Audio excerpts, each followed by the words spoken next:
오늘 이 시간 우리에게 주시는 하나님의 말씀은 신약성경 마태복음 7장 24절에서 27절까지의 말씀입니다. 저와 한 절씩 교독하겠습니다. 그러므로 누구든지 나의 이 말을 듣고 행하는 자는 그 집을 반석 위에 지은 지혜로운 사람 같으리니 비가 내리고 창수가 나고 바람이 불어 그 집에 부딪히되 무너지지 아니하나니 이는 주추를 반석 위에 놓은 까닭이요. 나의 이 말을 듣고 행하지 아니하는 자는 그 집을 모래 위에 지은 어리석은 사람 같으리니 비가 내리고 창수가 나고 바람이 불어 그 집에 부딪힘에 무너져 그 무너짐이 심하니라. 아멘. 복되고 거룩한 주일 2부 예배 나오신 여러분 모두에게 하나님의 은혜와 축복이 함께 하시기를 간절히 바랍니다. 앞뒤 좌우 보시면서 반갑게 인사 나누시겠습니다. 주님의 은혜가 함께 하시기 바랍니다.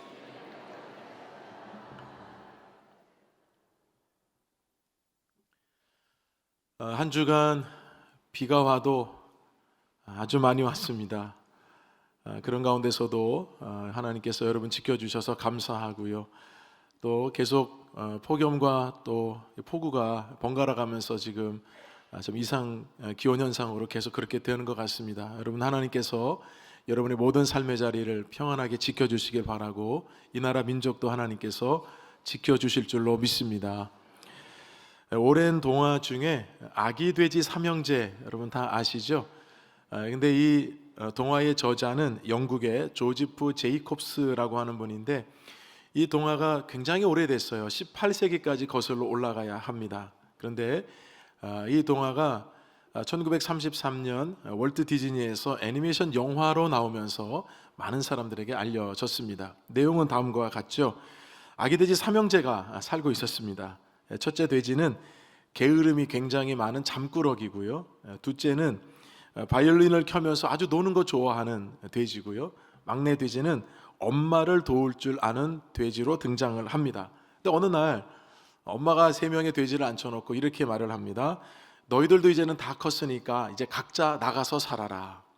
그랬을 때 이 3명의 돼지는 나가서 이제 집을 짓게 되는데, 첫째 돼지는 빨리 집을 짓고 좀 쉬기 위해서 얼기설기 이렇게 지푸라기를 모아서 초가집을 지었습니다. 둘째는 나무를 잘라서 그래도 기둥도 세워서 나무 집을 짓게 되죠. 그리고 셋째 돼지는 시간이 많이 걸리지만 화덕을 만들어서 벽돌을 굽고 평탄화 작업으로 땅을 다지고 그 벽돌로 하나씩 집을 짓고 난 뒤에 기와로 지붕까지 덮습니다. 그리고 겨울에 좀 따뜻하게 보내기 위해서 굴뚝과 벽난로도 만들게 됩니다. 이 시간 동안에 이미 형들은 다 지었기 때문에 막내 돼지를 보면서 비웃고 조롱합니다. 저렇게 시간이 많이 걸리는데 굳이 저렇게 집을 지어야 하나? 라고 생각을 하면서 동생의 모든 행위는 다 어리석게 보였기 때문입니다. 그런데 어느 날 이 돼지를 잡아먹고 싶은 늑대가 등장을 하게 됩니다.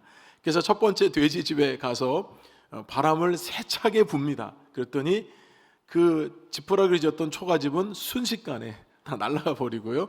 이 첫째 돼지는 당황한 나머지 둘째 동생 집으로 피신을 갔습니다. 그때 늑대가 또 거기 찾아오죠. 그래서 마찬가지 늑대가 바람을 불었더니 그 나무집도 통째로 날아가게 되었습니다. 그러자 첫째, 둘째 이 형들 돼지가 막내 돼지 집으로 갔죠. 그때 늑대 거기까지 찾아와서 늑대가 온 힘을 다해서 바람을 불었지만 집이 어떻게 됐습니까? 끄떡도 하지 않았습니다. 화가 난 늑대가 굴뚝으로 들어가서 돼지를 잡아먹으려고 했지만 그것을 아는 이 막내 돼지가 다 이 벽난로 만들어 놨잖아요. 그래서 뜨거운 물, 냄비에다가 큰 물을 끓여가지고 늑대가 들어오니까 그것도 모른 채 들어와서 늑대 엉덩이가 불이 났겠죠. 그리고 부랴부랴 도망가게 되고 3명의 돼지는 이 벽돌로 된 집에서 행복하게 오래 살았다는 내용입니다.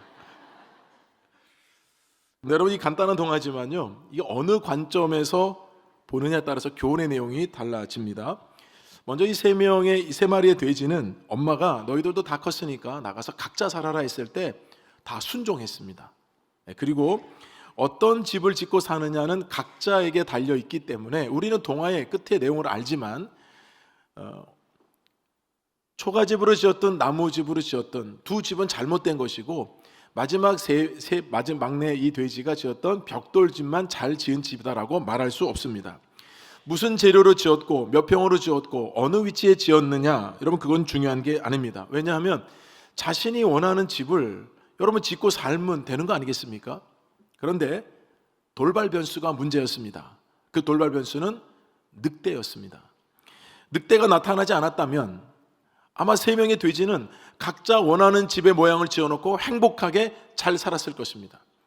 근데 이 늑대가 나타나면서 모든 것은 다 뒤틀어지기 시작했습니다.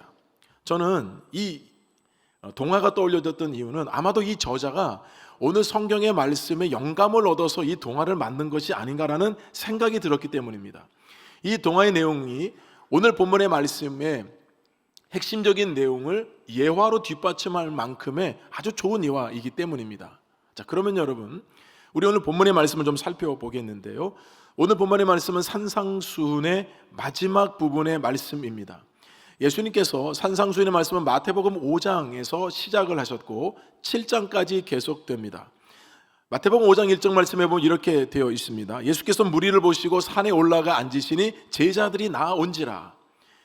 그래서 예수님이 산상수훈의 말씀을 시작하면서 팔복의 말씀, 심령이 가난한 자는 복이 있나니 천국이 너희들의 것입니다. 이 말씀을 시작하면서 7장까지 계속해서 말씀을 주시는 가운데 그 마지막에 오늘 비유의 말씀을 드셨습니다. 자, 그러면 오늘 말씀이 결론이라고 한다면 동떨어지게 여러분 이 비유의 말씀을 주신 것이 아니라 사실은 13절부터 예수님께서 두 가지를 대비하시면서 말씀한 결과가 오늘 비유의 말씀이에요. 자, 그러면 13절에 어떤 말씀이 있냐면 우리들에게 익숙한 좁은 문과 넓은 문에 대한 말씀을 예수님이 먼저 하셨습니다. 좁은 문은 길이 협착하여서 찾는 사람이 적다고 했습니다. 반면에 넓은 문은 길이 넓어서 그리로 들어가는 사람이 많다고 하셨어요. 여러분 생각해 보세요. 일반적으로 두 문이 있다고 한다면 당연히 여러분 넓은 문을 선호하지 않겠습니까? 넓고 편해 보이고 많은 사람이 모이기 때문입니다. 근데 여러분, 문이 얼마나 큰지 사람이 얼마나 모였는지 보다 더 중요한 것은 그 문으로 들어갔을 때 어떤 길로 인도하는가가 중요하죠. 넓은 문이 여러분 멸망의 길로 인도하는 문이라고 한다면 그 문이 어떠하든지 사람이 많이 모였는지는 아무런 의미가 없습니다. 왜냐하면 결국은 멸망으로 인도하는 문이기 때문입니다. 그 문으로 들어가는 사람은 다 어리석은 사람들 아닙니까? 그러나 여러분, 좁은 문 생각해 보면 좁다는 것 자체가 불편합니다. 사람들도 많이 모이지 않습니다. 힘들고 어려운 생각이 먼저 듭니다. 그러나 그 좁은 문이 생명의 문으로, 생명의 길로 인도하는 문이라고 한다면 이후 여해를 막론하고 들어가야 되는 거죠. 그게 지혜로운 사람 아니겠습니까? 따라서 예수님께서는 좁은 문과 넓은 문, 두 문이 있을 때 좁은 문이 바로 너희들이 들어가야 할 문이고 그 길로 들어가야 생명의 길로 간다고 주님께서 말씀해 주셨습니다. 자, 이 말씀을 하신 이후에 곧바로 이어서 하신 말씀이 거짓 선지자를 삼가라라는 말씀을 주셨습니다. 거짓 선지자들을 삼가라. 양의 옷을 입고 너에게 나오지만 속에는 노략질하는 일이라. 자, 그러면서 예수님께서 역시나 두 나무에 대한 비유를 하셨습니다. 좋은 나무와 나쁜 나무입니다. 자, 이 두 나무의 차이점을 주님께서 말씀하셨는데 우리 17절 말씀을 함께 읽어보겠습니다. 이와 같이 좋은 나무마다 아름다운 열매를 맺고 못된 나무가 나쁜 열매를 맺나니. 예수님의 말씀은 좋은 나무는 반드시 좋은 열매를 맺고 나쁜 나무는 반드시 나쁜 열매를 맺는다는 말씀입니다. 반대의 경우는 있을 수 없다는 겁니다. 즉 좋은 나무가 나쁜 열매를 맺을 수 없고 나쁜 나무가 좋은 열매를 맺을 수 없다는 말씀입니다. 두 나무의 변수가 무엇이었는가? 열매였습니다. 나무의 크기가 얼마나인가, 나무의 종류가 무엇인가, 재질이 무엇인가 중요하지 않았습니다. 결국 이 두 나무의 근본적인 차이는 열매 때문이었습니다. 열매를 보니까 아, 그 나무는 좋은 나무였구나, 열매를 보니까 아, 그 나무는 나쁜 나무였구나를 알게 됐다는 겁니다. 자, 이 비유의 말씀을 하시면서 주님께서 말씀하시기를 주여 주여, 예수님의 이름을 부르면서 선지자 노릇도 하고 주님의 이름으로 귀신도 내쫓고 능력을 행했다. 여러분, 그건 중요하지 않다는 겁니다. 겉으로 볼 때는 믿음도 좋아 보이고 많은 일도 했습니다. 그래서 주님께서는 그 사람에게 충격적인 말씀을 주셨습니다. 그것 때문에 천국에 들어가는 것이 아니라는 겁니다.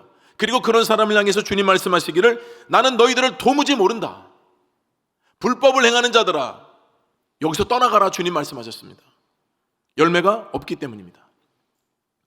오직 하나님의 뜻대로 행하는 자라야 천국에 들어갈 수 있다. 주님께서 두 번째 이 비유의 말씀을 드셨습니다. 그리고 하나님의 뜻대로 그렇다면 행하는 자가 누구인가? 결론과 같은 말씀으로 오늘 읽은 비유의 말씀을 하신 것입니다. 자, 그렇다면 우리 본문 24절을 함께 읽어보겠습니다. 그러므로 누구든지 나의 이 말을 듣고 행하는 자는 그 집을 반석 위에 지은 지혜로운 사람 같으리니. 자, 첫 번째, 말씀을 듣고 행하는 자가 되어야 한다는 겁니다. 저를 따라서 해주실까요? 말씀을 듣고 행하는 자가 되어야 합니다. 하나님의 뜻대로 행하는 자가 누구인가? 나의 이 말을 듣고 행하는 자, 즉 하나님의 말씀을 듣고 행하는 자라고 말씀하셨습니다. 여러분, 말씀을 듣고 행하는 자 얼마나 중요한지 여러분 아십니까? 많은 분들은 듣는 것에서 끝나는 경우가 많습니다. 물론 여러분, 하나님의 말씀은 듣는 것에서부터 시작합니다. 그러나 여러분, 열매를 맺으려면 듣고 행하는 데까지 가야만 열매를 맺는데 그 중간에서 포기하는 사람들이 많기 때문에 열매를 맺지 못한다는 겁니다. 반석 위에 집을 지은 사람은 듣고 말씀하신 뜻대로 반석 위에 세웠지만, 모래 위에 지은 사람은 듣기는 들었으나 말씀하신 뜻대로 세우지 않고 모래 위에 세웠다는 것입니다. 열왕기하 2장에 보면 엘리야 선지자가 회오리바람으로 하나님께서 죽음을 보지 않고 하늘로 불러 가시죠. 그때 제자였던 엘리사 선지자가 갑절의 영감을 달라고 합니다. 갑절의 영감을 여러분 이제 받고 엘리사 선지자가 사역을 시작하는데 어려운 문제를 만났습니다. 백성들이 찾아와서 이 고통과 어려움에서 건져달라는 겁니다. 자, 무슨 내용이었는지요? 한번 보겠는데 열왕기하 2장 19절 함께 읽어보겠습니다. 그 성읍 사람들이 엘리사에게 말하되 우리 주인께서 보시는 바와 같이 이 성읍의 위치는 좋으나 물이 나쁨으로 토산이 익지 못하고 떨어지나이다. 자, 여러분, 성읍에 있는 사람들이 이 엘리사 선지자, 이제 첫 선지자 사역을 시작하는데 어려운 문제를 가지고 온 겁니다. 이 여리고 있는 지금 이 사람들인데요, 이 성읍의 위치는 좋은데 물이 나쁨으로 인해서 토산이 열매를 맺지 못하고 떨어진다는 내용이었습니다. 여러분, 여기 익지 못하고 떨어진다는 말씀의 원문은 임신을 했는데 유산을 한다는 뜻입니다. 얼마나 고통스럽고 아픈 것입니까? 지금 이 여리고에 사는 사람들이 이 물이 나쁨으로 인해서 이와 같은 많은 어려움들을 겪고 있다고 절박한 마음으로 이 엘리사 선지자에게 지금 이 간청을 하고 있는 장면입니다. 여러분, 당시에 이 여리고라는 지역은 사막의 오아시스와 같은 곳이에요. 저지대는 물이 흐르고요, 물이 흐름으로 인해서 나무들이 여리고에선 잘 자랐습니다. 그래서 돌무화과 나무라든지 종려나무라든지 관목수라든지 모든 나무들이 풍족했던 곳이 여러분 여리고였습니다. 그런데 그 성읍의 위치는 좋은데 그 땅에서 흐르는 물이 지금 좋지 않다는 겁니다. 물이 나쁘다는 겁니다. 물이 오염되어서 사람도 먹을 수 없고 나무도 먹는 대로 지금 시들어버리고 짐승들도 먹을 수 없는 물이 되어버렸다는 것입니다. 토산이 떨어질 정도로 아무 결실도 얻을 수 없는 그런 피폐한 상태로 전락해버렸다는 겁니다. 성읍의 위치는 너무 좋은데. 여러분, 저는 이 말씀 묵상할 때마다 한국교회가 왜 떠오르죠? 여러분, 예전에 한국교회가 성장하고 부흥할 때는 오늘과 같은 여건과 환경이 없었습니다. 여러분, 지금 우리 2부 찬양인데 얼마나 참 아름답게 찬양해요. 우리 오케스트라도 있고요, 앞에 여러분 우리 찬양팀도 여러분 찬양하고요. 여러분, 예전에는요 예배당 안에 여러분 악기가 이렇게 많지 않았습니다. 지금 여러분들이 이 스크린으로 저를 보는 분들도 계실 텐데, 여러분, 예전에 한국교회는 스크린 상상도 못했습니다. 예전을 생각해보면 지금 한국교회 모든 여러분 조건과 환경은 너무나도 비교할 수 없을 만큼, 상상할 수 없을 만큼 좋아졌는데요, 물이 나쁩니다. 지난주에 인도에서 10년째 선교하시는 선교사님이 저희 교회 예배에 참여를 하셨습니다. 저하고 동기분이신데 저도 굉장히 오랜만에 만났습니다. 근데 예배를 마치고 이제 내려가서 잠깐 대화를 나누는데 예배 너무 은혜를 많이 받았다는 겁니다. 여러분, 그 얘기를 들으면 제 마음이 좋을까요, 나쁠까요? 아니, 좋은 말 할 때 대답을 해보세요. 아니, 좋죠. 여러분, 우리 예배 참여해서 은혜 받고 여러분 그랬다는데 얼마나 좋아요. 근데 저는 참 죄송한 말이지만 제 마음으로는 그렇게밖에 말할 수밖에 없지 않겠나, 그냥 저를 좀 위로하려고 하는 말이 아닌가라고 그냥 그 정도로 생각하고 말았는데요, 같이 식사를 하다 보니까 이 선교사님이 저한테 진지하게 말하는 겁니다. 지금 이 한국에 들어와서 우리 교회만이 아니라 크고 작은 교회들 지금 주일마다 주중마다 가서 예배를 드리는데 너무 마음이 답답했다는 겁니다. 한국교회가 10여 년 전에 생각해 보면 예배 드릴 때마다 감격과 감사 속에서 한국교회가 이 정도는 아니었는데, 예배를 드리고 보니까 지금 한국교회 상황이 진짜 어렵구나라는 것을 예배를 통해서 자기가 느껴지니까 예배 때마다 마음이 힘들고 불편해서, 우리 교회 와서 여러분 그래도 예배를 드리면서 말씀의 은혜도 받고 예배 은혜도 받고 여러분들 보면서 은혜도 받으니까 너무 좋다고, 너무 감사하다고, 내가 은혜를 여기 와서 입었다고. 한국교회가 여러분 성급의 위치는 좋으나 물이 나쁜 거 아닙니까? 모든 환경과 여건은 예전에 비교할 수 없을 만큼 많이 좋아졌지만 성도들이 가지고 있는 영성, 주님을 향한 헌신, 기도, 예배, 여러분 이런 부분에 있어서는 예전하고는 여러분 따라갈 수가 없습니다. 우리 오늘 여기 앉아 계신 우리 김군성 권사님 연세가 90세입니다. 어제 구순 예배를 드렸습니다. 참 감사했던 것은 이 정말 오랜 세월 동안에 여러분 한결같은 믿음을 지키는 게 쉽지 않거든요. 지금도 여러분과 똑같이 여러분 지금 예배 자리에 앉아서 예배 드리시잖아요. 여러분 90세에 건강해서 여러분 이렇게 예배 드리는 거 진짜 복이거든요. 제 스크린도 잘 안 보인다고 그러셨어요, 눈 때문에. 그럼에도 불구하고 예배 자리에 여러분 이렇게 나와 계시잖아요. 예전에 한국교회는 위치도 좋았지만 물도 좋았습니다. 그래서 모든 사람들이 예배 드리는데 기쁨이 있었고 감격이 있었고요. 근데 어느 순간부터인가 위치는 너무 좋아지고 모든 환경은 좋아졌는데 물이 나쁩니다. 헌신도가 떨어집니다. 열정이 떨어집니다. 여러분 이런 문제를 엘리사가 여러분 맞닥뜨렸습니다. 여러분 선지자가 되어서 여러분 이런 문제를 여러분 맞닥뜨렸을 때 얼마나 답답했겠습니까? 그리고 실제적으로 그 여리고 사는 사람들이 이렇게 어려움을 당하니까요. 자, 여러분 그렇다면 이 엘리사가 어떻게 했을까요? 자, 우리 본문 열왕기하 2장 21절 함께 읽어보겠습니다. 엘리사가 물 근원으로 나아가서 소금을 그 가운데에 던지며 이르되 여호와의 말씀이 내가 이 물을 고쳤으니 이로부터 다시는 죽음이나 열매 맺지 못함이 없을지니라 하셨느니라 하니. 자, 여러분 이미 하나님 말씀이 선포됐어요. 하나님께서 말씀하시기를 그 물을 근본적으로 고쳐주시겠다는 겁니다. 여러분 그렇다고 해서 엘리사가 아무것도 아는 것이 아닙니다. 엘리사는 제일 먼저 소금을 그릇에 담아오라고 했습니다. 그리고 여러분 담아온 소금을 가지고, 여러분 소금은 정결함을 표현하는 거 아니겠습니까? 상징적으로. 그래서 그 소금을 담아온 것을 가지고 엘리사 선지자가 어디로 가냐면 물 근원으로 갔어요. 그 물 근원으로 갔던 일이 무엇이겠습니까? 여러분 엘리사가 여러분 소금을 던져서 여러분 결국 물이 완전히 회복이 되게 되는데요, 소금을 던졌기 때문이 아니에요. 하나님의 말씀이 임하고 그 하나님의 말씀을 마음에 담아들고 믿음을 가지고 여러분 행하는 그 믿음을 보였기 때문에 하나님께서 함께 하신 줄로 믿습니다. 결국 그래서 여러분 여리고에서요 그 물이 나빠졌는데요, 그 소금을 던짐으로 말미암아서 하나님의 말씀이 임해서 그 물이 온전하게 깨끗하게 회복이 된 것입니다. 그래서 여러분 이 엘리사 선지자가 말하는 것이 여호와의 말씀이 이 물을 고쳤다 하잖아요. 아무 일 하는 거 아닙니다. 소금을 준비하고 물 근원까지 나아가서 하나님의 말씀을 믿으면서 소금을 던지고 하나님께서 회복시켜 주실 것을 믿고 행했던 그 믿음으로 말미암아서 하나님은 놀라운 일을 행하셨던 것입니다. 사랑하는 여러분, 하나님 말씀이 여러분 귀에 들리는 것은 당연한 것이지만 이 말씀이 여러분의 삶에 실제적인 아름다운 열매를 맺으려면 여러분 이 과정이 필요합니다. 말씀을 듣고 끝나지 마시고 이 말씀이 여러분의 삶의 열매를 맺도록 언제나 말씀 앞에 여러분 영혼이 반응하고 그 말씀을 살아낼 수 있는 여러분 되기를 주님의 이름으로 축원합니다. 두 번째 교훈은 모래가 아닌 반석 위에 세워야 한다는 겁니다. 자, 예수님의 이 말씀의 교훈은 반석 위에 세우라는 것이었습니다. 자, 본문 24절 함께 읽어보겠습니다. 그러므로 누구든지 나의 이 말을 듣고 행하는 자는 그 집을 반석 위에 지은 지혜로운 사람 같으리니. 주의 말씀을 듣고 행하는 자는 그 집을 반석 위에 세운 지혜로운 사람 같다, 이렇게 명확하게 말씀하셨습니다. 반석은 여러분 헬라어로 페트라라고 합니다.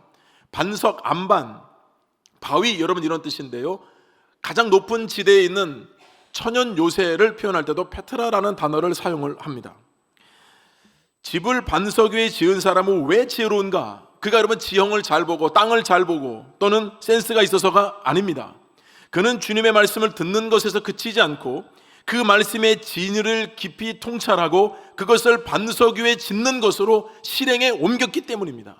여러분 그래서 그 사람을 주님께서는 지혜로운 사람이라 말씀하셨습니다. 그러나 반대도 말씀하셨어요. 자, 26절 함께 읽어보겠습니다. 나의 이 말을 듣고 행하지 아니하는 자는 그 집을 모래 위에 지은 어리석은 사람 같으리니. 말씀을 듣길 들었는데 행하지 않았습니다. 행하지 않았고 자기 마음대로 행한 거죠. 모래 위에 세웠습니다. 어리석다고 말씀하셨습니다. 이번 주에 여러분 비가 엄청나게 많이 왔습니다. 100년, 200년 만에 정말 엄청난 폭우가 내렸어요. 집이 거의 다 잠기고요. 우리 교우들도 지방에 또 살고 계신 분들도 계셔서 제가 좀 안부 전화를 드렸더니 그래도 좀 높은 지대에 계신 분들은 좀 피해가 적었다고 말씀하셨습니다. 정말 여러분 감당할 수 없을 정도로 우리 충청도, 그다음에 경남 사천 쪽인가요? 그리고 전라도 지방까지 정말 비 피해가 어마어마하게 많았습니다.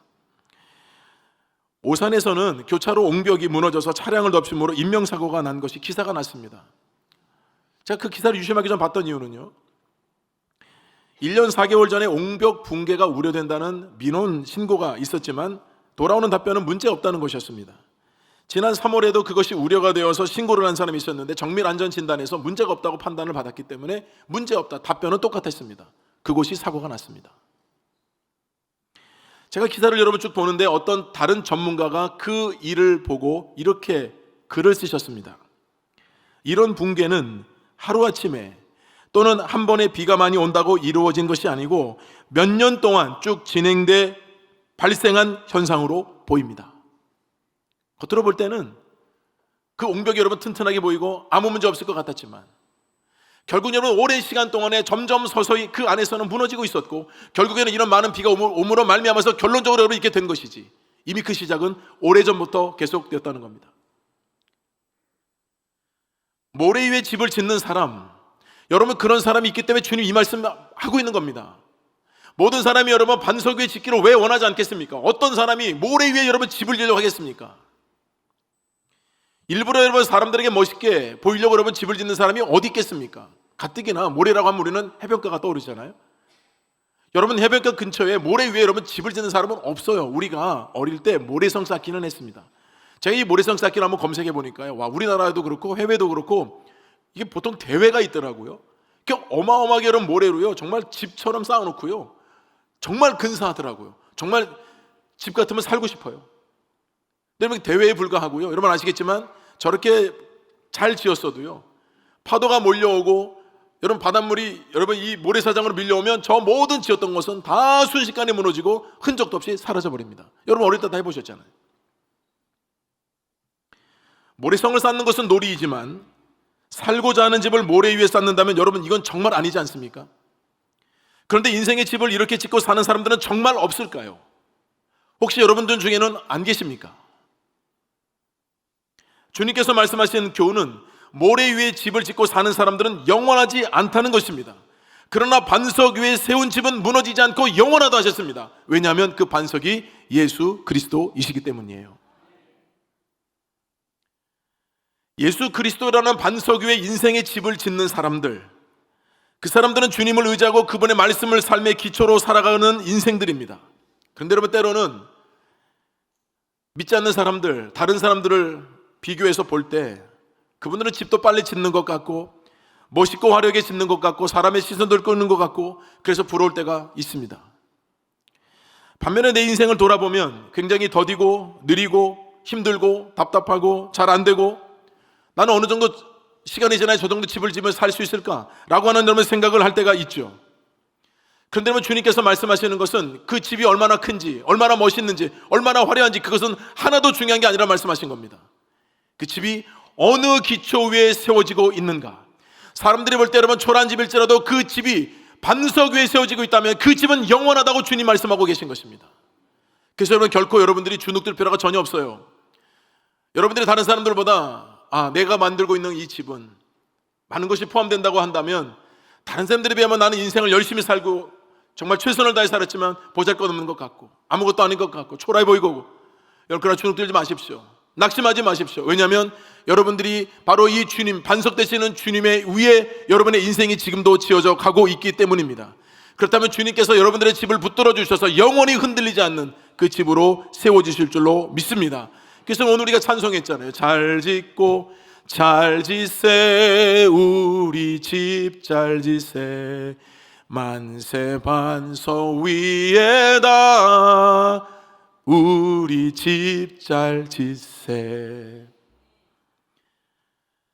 저는 여러분 모든 삶의 자리를 주님의 반석 위에 견고하게 세우셔서, 아니 견고하게보다 멋있게보다 화려하게보다 그 반석 위에 세운 어떤 집이라도 주님께서 함께 하시면 영원한 집이 된다는 것을 기억하시고 끊임없이 그 반석 위에 세워가는 여러분 되기를 주님의 이름으로 축원합니다. 세 번째는 늘 깨어 준비해야 된다는 것입니다. 반석 위에 지은 집과 모래 위에 지은 집, 결정적인 결과가 달라지게 된 것은 이 또한도 변수 때문이었습니다. 그 변수는 바로 비와 바람과 창수였습니다. 25절 함께 읽어보겠습니다. 비가 내리고 창수가 나고 바람이 불어 그 집에 부딪히되 무너지지 아니하나니 이는 주추를 반석 위에 놓은 까닭이요. 전혀 예측하지 못하는 때에 하늘에서는 엄청난 비가, 땅에서는 엄청난 바람이 불어서 이 집에 부딪혔습니다. 생각하지 못했던 일이었습니다. 근데 그때 주추를 반석에 놓은 집은 조금도 손상을 당하지 않았습니다. 문제는 모래 위에 지은 집이었습니다. 27절 함께 읽어보겠습니다. 비가 내리고 창수가 나고 바람이 불어 그 집에 부딪히매 무너져 그 무너짐이 심하니라. 이런 말씀을 읽으셨지만 두 상황은 똑같습니다. 상황이 다르지 않습니다. 튼튼한 집이라고 해서 그러면 더 많은 실현이 온 것도 아니고요, 모래 위에 지은 집이라고 해서 덜 실현이 온 것도 아닙니다. 그 집에 똑같이 비와 바람과 창수가 부딪혔습니다. 그러나 여러분, 반석에 지은 집은 무너지지 않았지만 모래 위에 지은 집은 무너짐이 심했다고 말씀합니다. 여러분, 사실 이 두 집은 겉으로 볼 때는 아무런 차이가 나는 집이 아니에요. 어쩌면 모래 위에 지은 집이 훨씬 더 아름다웠을 수도 있습니다. 그 집이 여러분 빠른 시간 내에 지어졌을 것이기 때문에 훨씬 더 시간적인 전략도 되고 훨씬 더 빠른 시간 동안에 편하게 지냈을 수도 있습니다. 그런데 문제는 엄청난 비와 바람이었습니다. 마치 아기돼지 삼형제의 변수가 이 늑대였던 것처럼 이 두 집에도 변수가 등장했던 것입니다. 집을 짓는 사람이 여러분 이 정도도 왜 예측을 하지 못했을까요? 어떤 사람은 예비하고 대비해서 여러분 집을 지었는데 왜 이 한 사람은 여러분 이것을 대비하지 못하고 이렇게 집을 지었을까요? 저는 이 말씀의 비유를 묵상하다가 예수님께서 하셨던 비유의 한 말씀이 떠올랐습니다. 마태복음 25장에 나오는 열 처녀의 비유였어요. 열 처녀가 신랑을 맞으러 나가는데요, 성경은 다섯은 미련하고 다섯은 슬기로운 여인이라고 성경이 말씀합니다. 자, 여러분, 이 다섯 명 도대체 무슨 차이가 있었을까요? 저희 마태복음 25장 3절 4절 함께 읽어보겠습니다. 미련한 자들은 등을 가지되 기름을 가지지 아니하고 슬기 있는 자들은 그릇에 기름을 담아 등과 함께 가져갔더니. 미련한 처녀는 등은 가져갔지만 기름을 따로 준비하지 않았습니다. 반면에 슬기 있는 처녀들은 그릇에 기름을 담아서 등과 함께 가져갔습니다. 여러분, 여기서 기름이라고 하는 것은 영적인 의미가 있죠. 바로 이 기름이라고 하는 것은 우리 신앙생활의 핵심이 되는 하나님과 우리와의 관계를 뜻합니다. 하나님으로부터 공급받는 영적인 생명력을 뜻합니다. 성령으로 말미암아 기름 부으심이 함께 하시는 상황을 뜻합니다. 그것이 기름입니다. 5명은 그 기름을 준비했지만 5명은 그 기름을 준비하지 않았습니다. 미련한 처녀는 그 기름을 가지지 않았습니다. 그러나 슬기로운 처녀들은 그릇에 그 기름을 담아서 준비하고 신랑을 기다렸습니다. 여러분, 이 장면에도 또 변수가 등장합니다. 변수는 신랑이 더디온 것이었습니다. 다 10명이 똑같이 기다렸는데 예측했던 시간에 오지 않고 신랑이 점점 시간이 길어졌습니다. 그래서 여러분 10사람 다 졸고 잤다고 했어요. 여러분, 기름을 준비했다고 졸음이 안 오는 거 아니잖아요. 10사람 모두 다 신랑이 더디 오니까 다 잠에 들었습니다. 그때 밤중에 소리가 났습니다. 신랑이 온다. 신랑이 온다. 어서 맞으러 나오라. 10명이 여러분 잠이 확 깼을 것입니다. 그래서 여러분 10명이 신랑을 맞으러 나가는데 문제가 생겼습니다. 슬기로운 5처녀는 기름에 등도 준비하고 그릇에 기름을 준비했지만 5명은 준비하지 않았는데 신랑을 맞으러 나가려고 하니까 기름이 없었던 겁니다. 미련한 처녀들이 슬기로운 처녀들에게 얘기를 하죠. 기름을 나눠달라고. 그때 말하는 게 무엇입니까? 슬기 있는 자들이 우리가 너희와 함께 쓸 기름이 없다는 겁니다. 이것을 나눠주면 우리도 사용할 수 없으니까. 결국 여러분, 이 비유에 반전은 없었습니다. 기름을 준비했던 슬기로운 여인은 혼인잔치에 들어갔고 문은 닫혔습니다. 못 들어간 이 어리석은 이 5명이 여러분 그 문에서 문을 두들기면서 제발 문을 열어달라고, 우리도 그 혼인잔치에 들어가게 해달라고 여러분 아무리 했지만 그 닫힌 문은 열려지지 않았죠. 그리고 혼인잔치의 주인은 정말 오늘날 말하면 뼈 때리는 한마디를 전했습니다. 내가 너희를 알지 못하노라. 상대방이 누구인지 모른다는 의미가 아니라 주인과 아무런 관계가 없다는 것입니다. 제가 여러분 왜 이 비의 말씀이 떠올랐을까요?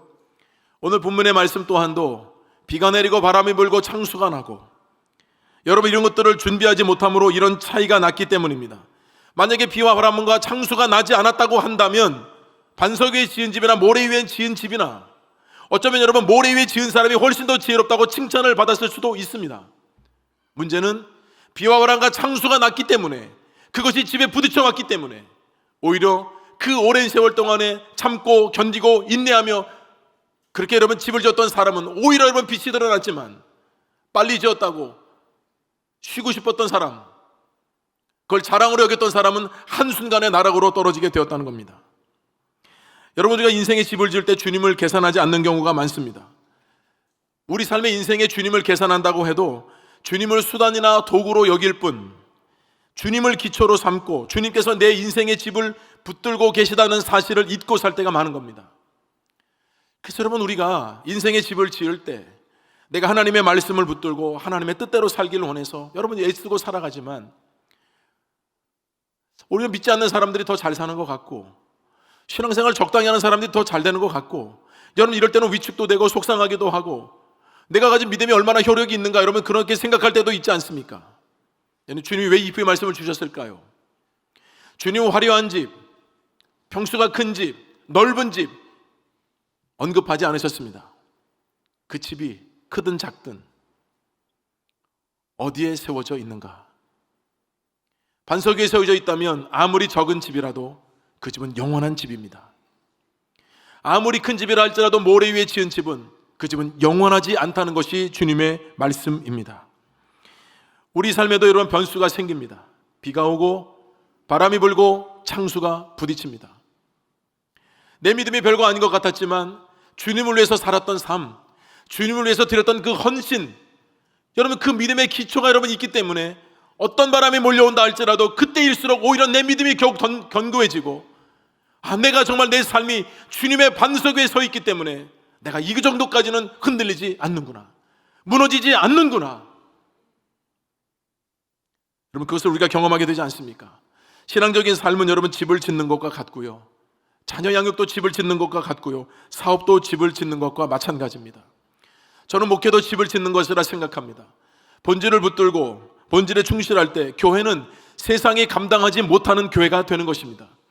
주님의 그 이름의 반석 위에 교회가 세워져서 그 본질을 붙들고 나아갈 때는 화려하지 않아도 좀 부족해도 우리 주님 그 이름의 반석 위에 교회가 서 있기에 어떤 풍파 속에서도 흔들리지 않는 견고한 교회, 주님께서 계속해서 세워가시는 줄로 믿습니다. 여러분의 인생도 마찬가지입니다. 여러분 아직 늦지 않았습니다. 말씀 앞에서 여러분의 신앙과 삶을 다시 한번 돌아보십시오. 여러분의 인생의 집이 그 반석 위에 있다면 비와 바람과 창수가 어떤 강력한 문제가 여러분 다가온자 할지라도 결코 여러분의 집은 무너지지 않게 될 것입니다.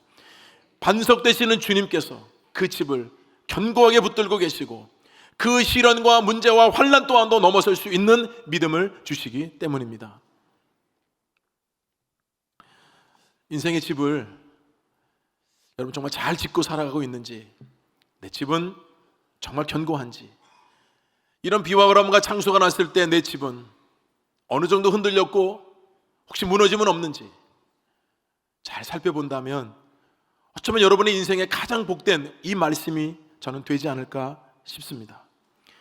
이렇게 우리도 뜻하지 않는 한 주간 동안에 물폭탄이 내려서 한 마을이 잠겨버리고 얼마든지 막을 수 있었던 그 일 또한도 때로 우리가 눈에 보이지 않기 때문에 잘 알지 못해서 소홀히 함으로 인해서 그 뚝이 무너져서 사람의 인명피해가 나고, 결국 여러분 기초를 어디에 세우느냐에 따라서 우리 삶이 여러분 달라질 수 있다는 것을 여러분 우리의 삶을 통해서도 지금 세상에 벌어진 일들 통해서도 여러분 경험하게 되지 않습니까? 주님께서 이 말씀을 산상수훈의 마지막 비유의 말씀으로 들려주신 이유는 우리 삶이 영원할 수 있는, 견고할 수 있는 어떤 시련에서도 이겨내고 또 초라하지 않다는 것을 주님께서 알려주기 위해서 반석 위에 세운 집을, 그 비유의 말씀을 산상수훈의 결론으로 말씀해 주신 것입니다. 우리 목민의 모든 성도들이 그와 같은 견고한 반석 위에 세운 인생의 집에서 영원토록 주님이 붙드시는 은혜를 누리며 살아갈 수 있기를 주님의 이름으로 축원드립니다.